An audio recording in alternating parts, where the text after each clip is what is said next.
To all four of you, hey, Tristan, Ruben, Paul, and Brandon. I love small class. Thank you for joining us. As always, remember, I want your feedback. I want your questions. I love them. Try to make this as relevant to you as I can. If you have something that comes up, just shoot it over to Joseph. Joseph, you're monitoring your email? Yes. Okay, so you can do that. You can use the dashboard chat interface.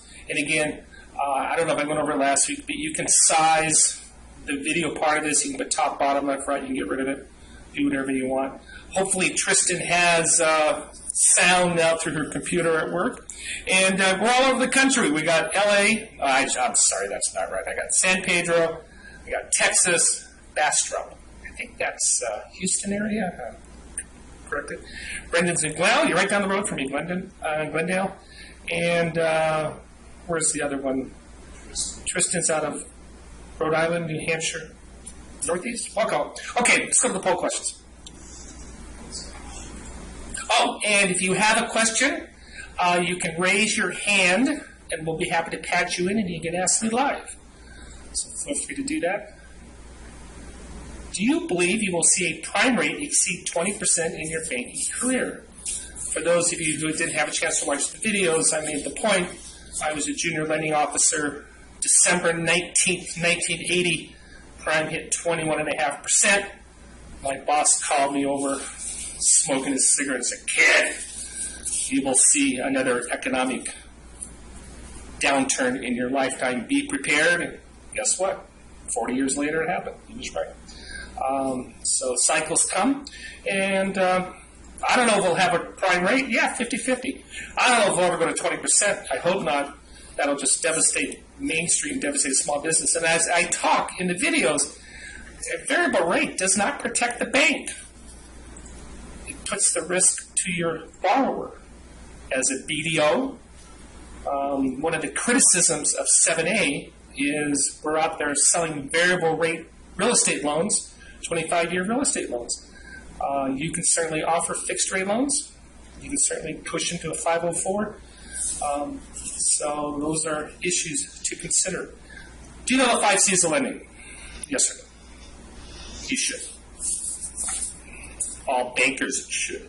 I did a podcast today with Al Schinner of Fundbox, a alternative online lender. We'll talk about that industry more. And I said, hey, you're doing all this stuff. You're not even talking to the customer. It's all data. It's all data related. Do you, how do you reconcile that you're a small business lender and character is the first C? And he said, I could determine that through data. Good, I'm glad you know it. Just for me, are you a POP lender?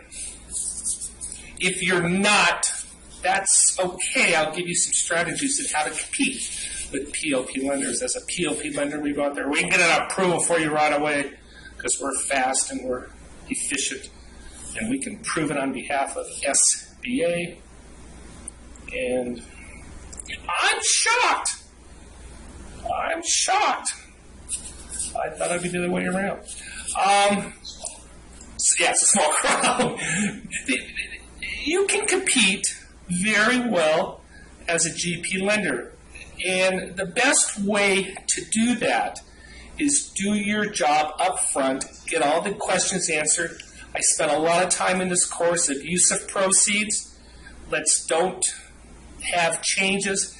Your job is to be very clear on structuring it so it's smooth, not only in your underwriting, but also when it goes to SBA. So this course is going to be very, very important for you to, when I'm talking about your own underwriters, this is what SBA does as well. So when you structure these loans, I want you to structure them now keeping them in mind that I've got to get SBA to sign off on it. So make it simple. Answer the question, does this make sense? You should be doing this. You can. This is a multiple. No, they can vote on all of them, Joseph? Yeah. Well, we screwed up on this. Everyone's going Google search. You should do all 4 of these. You should do all 4 of these. I know I had a conversation with a banker this morning, and guess what? They block Facebook. They block YouTube. And I understand why they do that. But those are resources that you can use. And they block LinkedIn because they don't want people poaching their staff, because LinkedIn is Number one use of LinkedIn is getting a new job. Number two is getting business. Joseph, can you bring that back up, that poll? Obviously everyone has mobile, you can search it, you have computers at home. But if you're a BDO, you're probably out and about more often than not. But do a little homework. Take 10 minutes. Do some research. If Pennant Management had taken 10 minutes of research, they would not have lost $158 million in the Nick Patel fraud with fraudulent USDA BNI loans. I gave a speech last week to the small business development companies about loan fraud. And I said, why this is important is you don't want to refer something that is fraudulent. And this is the same for you. You don't want to be developing a business that is fraudulent and that reflects poorly on your personal brand. So if there's a piece of real estate, Google it. Odds are the underwriter is, and the SBA is. BNI certainly will. Do a Google Earth search. Again, we're not talking about hours and hours of research, but look at their Facebook. Look at their LinkedIn page. And if they don't have it, fine. If they don't have those things, fine. But see what's out there. See what their persona is, what their brand is. If it's a franchise, definitely it's a franchise. I'd go to the LinkedIn page and type in unhappy Subway owners, unhappy Quiznos owners. Find out what other franchisees are saying about the brand. Do a little homework. And this is for me. I'm sort of big on Main Street these days in terms of what trends are, and I think this is a huge trend. I live in the County of LA. County of LA has passed a minimum wage of $15.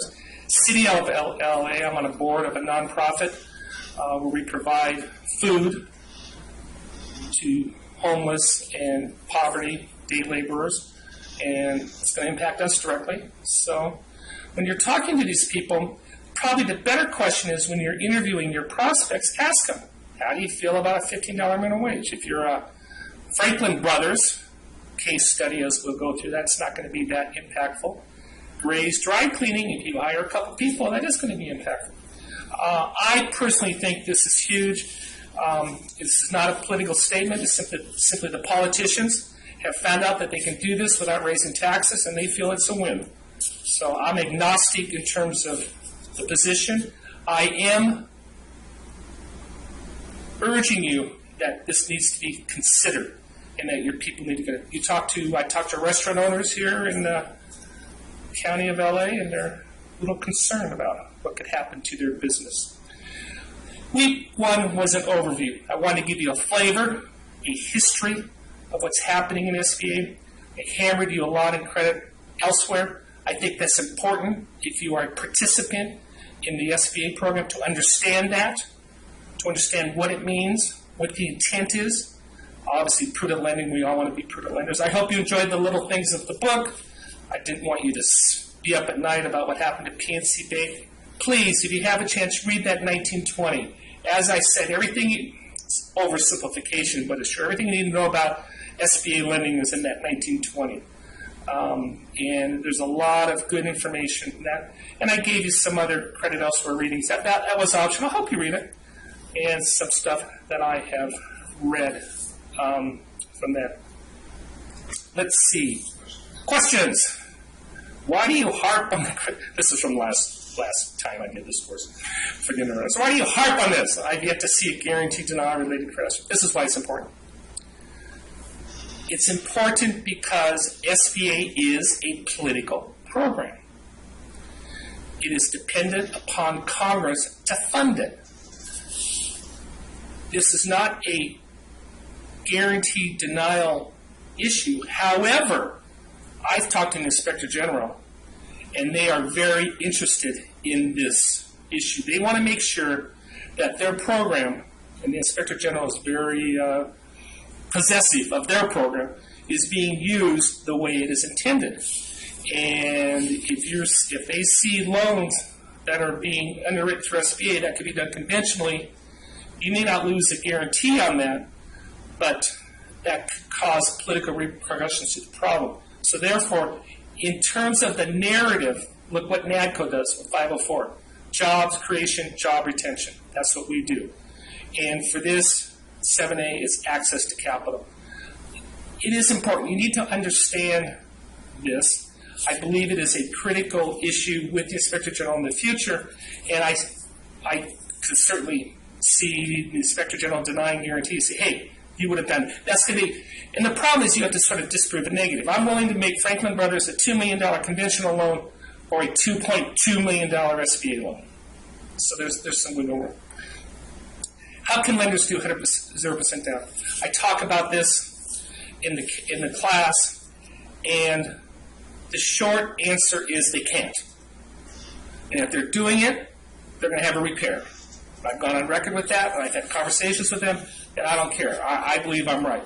On that, you can't do it, because SOP says you can't. You need to have skin in the game. How you can do it is by taking all additional collateral, including equity out of the house. We talk about this in the Franklin Brothers case and how to structure that. But I think if you're a lender out there and you're saying you're going to do 0% financing to a veterinarian office, yeah, we know vets are low risk, but things happen. People die. Buildings get burned down. Lawsuits happen. So there is a risk. And if you're out there doing 100% financing to a vet without additional collateral, you have violated the requirements from that. Hey, guys, I tell you what, I'm doing a webinar next week. Joseph, will you send everyone an invite? I won't charge you all coffee. It's on calculating math for the 29th. I'll invite you all, and I'm going to go into that. What I do in the webinar, cover in the course, but we'll comp you all, and you can listen in and get a preview of how to calculate. I call it doing the math on collateral. Week 2, I give you a lot of information. We get more into SBA. The lender portal, peer group buckets, the 6 things SBA prohibits from underwriters, SBA and the 5 C's I think you'll enjoy. And then again, the credit elsewhere rule. Next week, I'm going to ask you to read 1919. As the BDO, I have very strong feelings about this. If the BDO, under no circumstance, should fill this out for the borrower. The underwriter, under no circumstance, should fill it out for the borrower. The BDO should, someone from the bank should, sit down with the borrower and complete it with them. I think that's a best practice to say, hey, here are the questions. You can read them to them. They can fill them out. But that is a very sophisticated form, and if the borrower makes a mistake that you don't pick it up, trust me, SBA will, and you're going to have an issue.